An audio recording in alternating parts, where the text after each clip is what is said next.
Cuando José le dice a Faraón todo lo que debe hacer, le da la interpretación de su sueño, le da una estrategia de cómo prevenir para estos problemas que van a venir después a su nación, en el versículo 38 del capítulo 41 se lee lo siguiente. Y dijo Faraón a sus siervos, ¿hallaremos otro hombre como este, en quien esté el Espíritu de Dios? Me pareció fascinante la pregunta de Faraón. ¿Encontraremos a otra persona igual que José? Y claro, a lo largo de la historia hemos visto que José era bastante único, que donde lo pusieras iba a hacer un trabajo increíble. Pero no hablaba solo del trabajo, ¿verdad? La pregunta de Faraón decía, en quien esté el Espíritu de Dios. No tenía que ver con que hiciera el mejor trabajo que todos, o hablando de liderazgo que supiera más o que tuviera más capacidad que todos. No, lo que Faraón vio en José fue, él tiene el Espíritu de Dios. ¿Dónde hallamos a un joven así? Parecía como que Faraón estaba impactado por este joven de 30 años soltero que había estado en la cárcel por lo menos los últimos 2 años y se asombra, en este hombre está el Espíritu de Dios. Esto me hizo reflexionar muchísimo en un discurso, me hizo acordarme mucho de un discurso en la Conferencia General de octubre del 2015 que dio el presidente o ahora el de Dieter F. Uchtdorf llamado No temas, cree solamente. Este es un discurso que a mí me impactó bastante. Es un discurso que quedó en mi corazón, quedó en mi mente. En cuanto lo escuché y pude leerlo después en la Liaona, se quedó conmigo. Y quiero comparar un poquito porque él va a hablar acerca de Daniel en Babilonia. Y tú sabes que Daniel tiene una historia parecida a la de José, ¿sabes? Finalmente era prisionero o era esclavo o estaba en la cárcel. Daniel era prisionero. Finalmente llega un punto donde los 2 reyes, en este caso Faraón o en el otro caso Nabucodonosor, tienen un sueño, nadie se los puede interpretar y de alguna manera José o Daniel, en su paralelo, la historia que corresponda, logran darle lo que necesitan al rey, la interpretación que viene de Dios.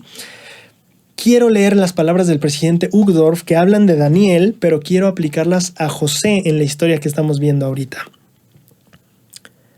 No sé si fue fácil para Daniel ser un creyente en tales circunstancias, dice el elder Uchtdorf.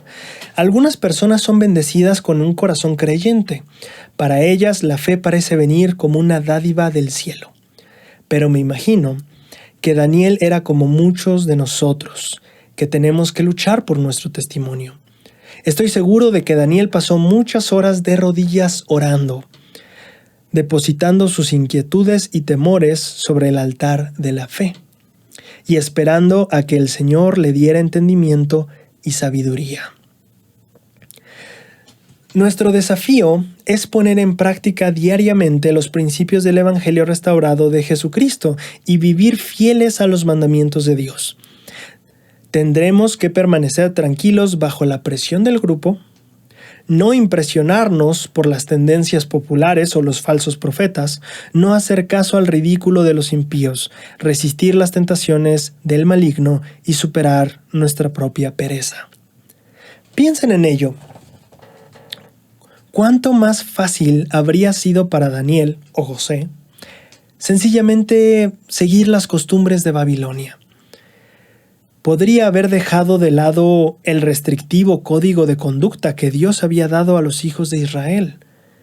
Podría haberse deleitado en las comidas suculentas que le brindó el rey y haber cedido a los placeres mundanos del hombre natural, como José. Habría evitado el ridículo. Habría sido popular. La gente lo hubiera aceptado. Su sendero tal vez habría sido mucho menos complicado. Eso, claro, hasta que el rey exigiera la interpretación de su sueño. Entonces Daniel habría descubierto que él, al igual que el resto de los sabios de Babilonia, había perdido su conexión con la verdadera fuente de luz y sabiduría. Daniel pasó su prueba. La nuestra aún continúa. ¿Recuerdas que al inicio leímos una frase del presidente Eyring que decía: la prueba de un Dios amoroso no es solo si sobrellevaremos la prueba, sino el cómo la sobrellevamos? El presidente o el elder Uchtdorf aquí justamente nos está hablando de esto. Daniel pudo haber cedido ante las cosas. José pudo haberlo hecho. Tuvo oportunidad para hacerlo. La esposa de Potifar le hablaba diariamente. Estando en la cárcel, pues ya de por sí traté de ser recto y no se dio, pues ya es obvio que aquí esto de creer en Dios no funciona. Pudo haberse dado por vencido, pero no lo hizo.